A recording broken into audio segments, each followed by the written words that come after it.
Welcome to the Beacon Way podcast, hosted by award-winning executive team of Beacon Media and Marketing. With over 3 decades of experience, Adrienne, Jennifer, and Ken give you an insider's view of what's working, what's not, and what's on the horizon for digital marketing. Grow your business today with the Beacon Way podcast.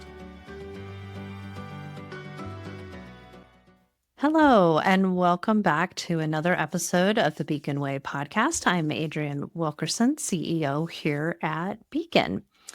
So today we're going to be talking about something that is very important to me, and I feel like I'm constantly struggling to find resources to help me, especially as I've been on this journey from founder to president and then CEO of Beacon Media and Marketing. And I feel like this is a very big challenge that visionaries and founders often face. So we're going to really dig into a part of my journey along this way. And this is going to be a series that we're going to be working on, kind of this idea of how do you transition from being a founder to being a president or a CEO? And is that even a transition you want to make? It's not necessarily a transition for everybody. So, one of the things that really impacted me was according to a Harvard article, by the time ventures are 3 years old, 50% of founders are no longer the CEO. By year 4, only 40% were still in a corner office, and fewer than 25% led their companies to initial public offerings. These are some pretty sobering numbers, even if you never expect your company to go public. To have such a small number, only 25% of founders actually go all the way. So if you're a founder and you're considering, do I want to transition? Do I want to lead my company as a CEO or a founder?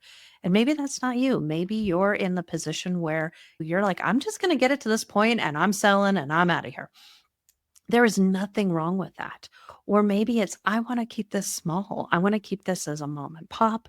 And I don't necessarily want to invest or to lead a big team of people. There is nothing wrong with that. But this whole series is really for those who founded a company, want to grow it, and want to lead and grow into what it takes to be a CEO. So today, this is really part 1, and we're going to really dive into what does it mean to be a really good founder?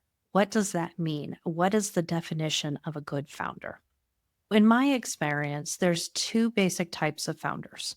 First, there's those who have already been making a product or service at another company, and they decide, you know what, I could do this better. I could do it on my own. These are technicians. These are craftsmen, and they're often more focused on production, the craftsman, the creating of the actual product or service. Now, the other type of founder is someone who sees a need or a problem, whether it's in their community or the marketplace, and they believe they can fix it. So they set out figuring out how to fix it. Now, the how is almost irrelevant because these are visionary founders. They're really just trying to solve a big problem. Both types of founders want to provide quality and value to the clients, and both want to make a difference in the lives of others. In either case, it's important to know that flexibility, innovation, and adaptation are the key elements that make a good founder. I'm going to say that again. Innovation, flexibility, and adaptation are the key elements that make a good founder. So regardless of whether you're already an expert at creating a widget or a rocking chair or whatever the case may be, or you're still figuring out a better way to solve the problem, you are always going to have to innovate, test the market, and adapt.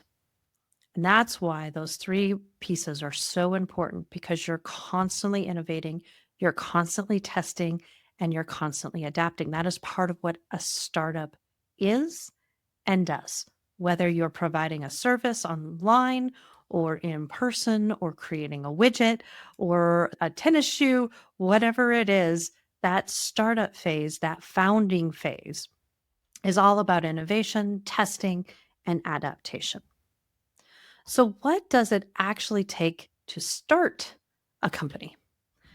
When I think about the early years of Beacon and what got Jennifer and I through, what I think of are the following skills. One, we were very scrappy. We were always willing to do whatever it took to make things work. And since we were self funding our own growth, we never had enough cash. This forced us to get really scrappy and creative. We had to do many early renovations to our offices ourselves and enlist the help of friends and family. Thank God for my husband's construction skills and our employees who often pitched in to help because we didn't have the cash. We had to do it ourselves. We all would pitch in, we'd assemble furniture, we'd and move it, we'd paint walls, and we'd do whatever else needed to happen to make our world work. We chose to be scrappy. So the second really important thing that I feel like was pivotal to us succeeding in the early years was innovation. Now, this one is similar to Scrappy, but different in my mind. Innovation has more to do with generating creative solutions to challenges the industry was throwing at us. Scrappy was, hey, we'll paint walls, we'll stay up late, we'll pound nails. That's great. Innovation is really about thinking and looking at something in a different way and choosing to be ahead of the game. So, a good example, we were first to market in Alaska as a digital marketing agency. There weren't a lot of models to follow, so we had to constantly make it up as we went along. For example, we realized that since social media and social media marketing was a new concept to Alaska, we had to do a lot of education as part of the sales process. And that education didn't stop after the client signed. So we started offering marketing classes to the public and made them free to our clients. We chose to give away all the knowledge we had. We taught people how to do exactly what we did day in and day out. So, what this resulted in is it quickly increased the understanding of the public in Anchorage, in Alaska, on the benefits of digital marketing. And additionally, it improved our clients' understanding of what they were paying us, what they were investing in us to do every day, every month. It was such an unknown. There was so much technical information around what we did that the more information we gave away, the more it came back to us, where we could rise. Basically, the rising tide lifts all ships. We could increase the understanding of what digital marketing was and how it benefited companies on a whole, while also really helping our clients understand what we did every day. So, another really important one is perseverance and grit. Starting a company is hard. It just is. And anyone who tells you differently is trying to sell something. Now, don't get me wrong, it's one of the most rewarding things you'll ever do. Maybe outside of raising kids, but it will leave you so frustrated and sleep deprived. To start a company, you have to have grit, that willingness to do the hard things and to persevere to do it day in and day out. There are really big highs and truly deep lows, and you honestly have to be seriously stubborn to refuse to stop working toward your dream. You can't stop living your why. And that stubbornness, that grit comes in and day out.